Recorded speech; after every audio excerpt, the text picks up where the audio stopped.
ہمارے YouTube channel دیکھنے والوں کو السلام علیکم۔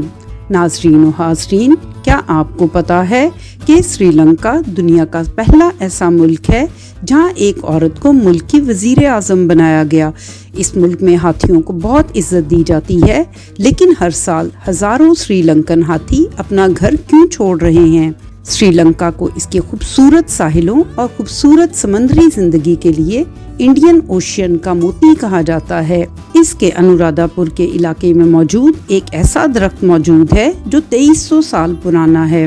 بدھ مت کے بانی کا اس درخت سے کیا خاص تعلق ہے؟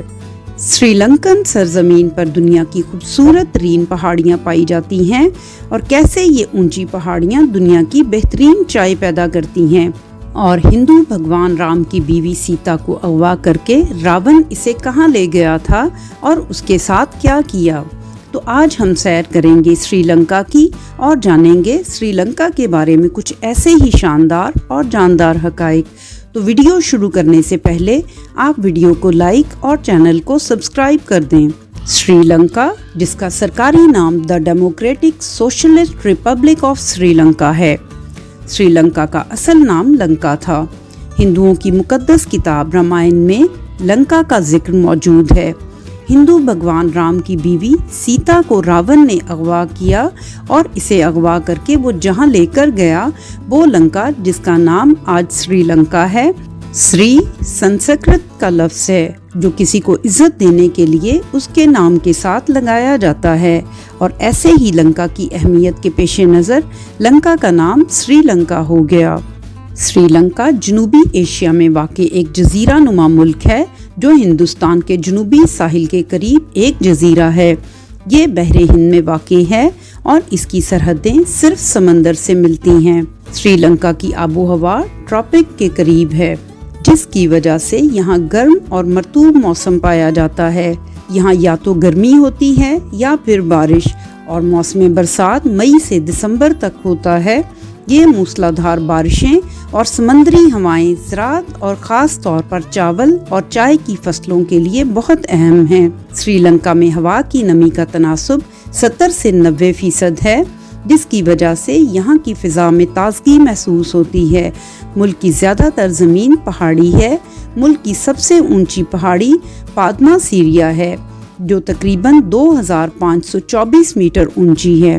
سری لنکا کو ہندوستانی سمندر کا موتی کہا جاتا ہے، جو اس کی خوبصورتی اور جغرافیائی حیثیت کی نشاندہی کرتا ہے۔ یہ جزیرہ نما ملک اپنی سونامی، شفاف پانیوں اور سرسبز پہاڑیوں کے لیے مشہور ہے۔ سری لنکا کی ساحلی پٹی پر خوبصورت سمندری بیچز، نیگومبو اور گالے جیسے دلفریب جزیرے ہیں۔ اس کا تاریخی اور ثقافتی ورثہ بھی اسے خاص بناتا ہے، جہاں یہ قدیم کھنڈرات کی ہولناکیوں سے گھرا ہوا ہے۔ سری لنکا کا رقبہ تقریباً 65,610 مربع کلومیٹر ہے۔ یہ ایک چھوٹا سا جزیرہ نما ملک ہے جو مختلف قدرتی مناظر اور ثقافتی ورثے سے بھرا ہوا ہے۔ سری لنکا کی آبادی تقریباً 22 ملین افراد پر مشتمل ہے۔ یہ مختلف نسلی گروہوں اور ثقافتوں کا مرکب ہے، جس میں سنہالی، تمل اور مسلمان شامل ہیں۔ سنہالی ملک کی تقریباً 75% آبادی کی نمائندگی کرتے ہیں، جبکہ تمل آبادی تقریباً 15% ہے۔ اس کے علاوہ مسلمان، مالابار اور دیگر چھوٹے نسلی گروہ بھی سری لنکا کا حصہ ہیں۔ سنہالی بنیادی طور پر بدھ مت کو مانتے ہیں، جبکہ تمل زیادہ تر ہندو مذہب سے تعلق رکھتے ہیں۔ بدھ مت سری لنکا کا ثقافتی اور مذہبی شناخت کا اہم حصہ ہے، جو 3 صدی قبل مسیح میں یہاں آیا۔ یہاں کے مشہور مقامات جیسے انورادھا پورا اور سیگیریا بدھ مت کے تاریخی معابد اور کھنڈرات سے بھرپور ہیں۔ انورادھا پورا میں موجود بودھی درخت کو خاص طور پر مقدس سمجھا جاتا ہے۔ یہ درخت تقریباً 2300 سال پرانا ہے۔ کہا جاتا ہے کہ اس درخت کے نیچے بدھ مت کے بانی نے علم کی روشنی حاصل کی۔ بدھ مت کی روایات آج بھی سری لنکا میں زندہ ہیں، جہاں لوگ روزانہ عبادت کرتے ہیں اور مختلف تہوار مناتے ہیں۔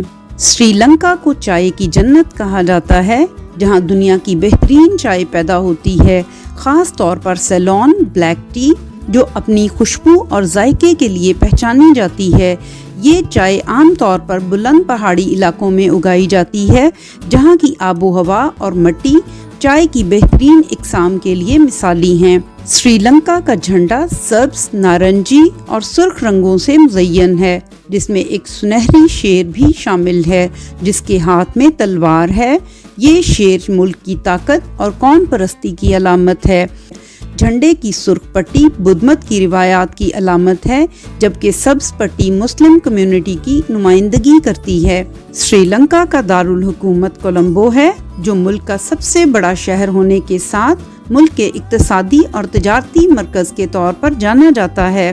گندوہا بیچ اور وٹولا پل سمیت مختلف ثقافتیں، تاریخی مقامات اور جدید عمارتیں موجود ہیں۔ اس کے علاوہ سری جے وردھنے پور کے شہر کو بھی سیاسی دارالحکومت سمجھا جاتا ہے، جہاں حکومت کے اہم دفاتر ہیں۔ کولمبو بندرگاہ ملک کی معیشت کے لیے بہت اہمیت رکھتی ہے اور بین الاقوامی تجارت میں اہم کردار ادا کرتی ہے۔ سری لنکا کی رسمی زبانیں سنہالی اور تمل ہیں۔ سنہالی زیادہ تر سنہالی لوگوں کی زبان ہے، جبکہ تمل لوگوں کی زبان ہے۔ سری لنکا کی سرکاری کرنسی سری لنکن روپیہ ہے۔ ملک کا مجموعی قومی پیداوار GDP تقریباً 84 بلین ڈالر ہے، جو ملک کی معیشت کی مجموعی قدر ہے۔ اس حساب سے سری لنکا کی فی کس آمدنی تقریباً 3800 امریکی ڈالر ہے۔ سری لنکا میں جنگلی ہاتھیوں کی آبادی بہت اہمیت رکھتی ہے اور یہ ملک کے قومی جانور کی حیثیت رکھتے ہیں۔ سری لنکا میں سب سے بڑی جانوروں کی ہجرت ہر سال مینڈرا کی سمت ہوتی ہے، جہاں ہاتھیوں کی بڑی تعداد اپنی غذا کی تلاش میں سفر کرتی ہے۔ سری لنکا کی تاریخ ہزاروں سال پرانی ہے، جس کا آغاز تقریباً 500 قبل مسیح میں ہوا، جسے سنہالی قوم یہاں آباد ہوئی۔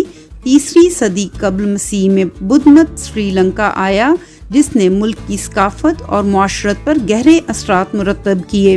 16ویں صدی میں یورپی طاقتیں جیسے پرتگالی اور بعد میں ڈچ اور برطانوی نے اس جزیرے پر کنٹرول حاصل کیا۔ 1948 میں سری لنکا نے آزادی حاصل کی اور 1972 میں اسے جمہوریہ کا درجہ دیا گیا۔ سری لنکا کا رامائنا سے تعلق بہت گہرا ہے، جو ہندو مذہب کے ایک مشہور قصے کا حصہ ہے۔ اس کہانی کے مطابق سری لنکا کو لنکا کہا جاتا تھا، جو راون کا قلعہ تھا، جو کہ رام کے دشمن تھے۔ رامائنا کے مطابق راون نے سیتا کو اغوا کر لیا، جس کے بعد رام نے اپنی فوج کے ساتھ مل کر اسے بچانے کی کوشش کی۔ سری لنکا میں کئی مقامات جیسے سیتا ایلویا اور راون کی غاریں اس کہانی سے منسوب ہیں۔ تو یہ تھے سری لنکا کے بارے میں کچھ شاندار اور جاندار حقائق۔ اب تک کے لیے اتنا ہی، ملتے ہیں اگلی ویڈیو میں۔ اللہ حافظ۔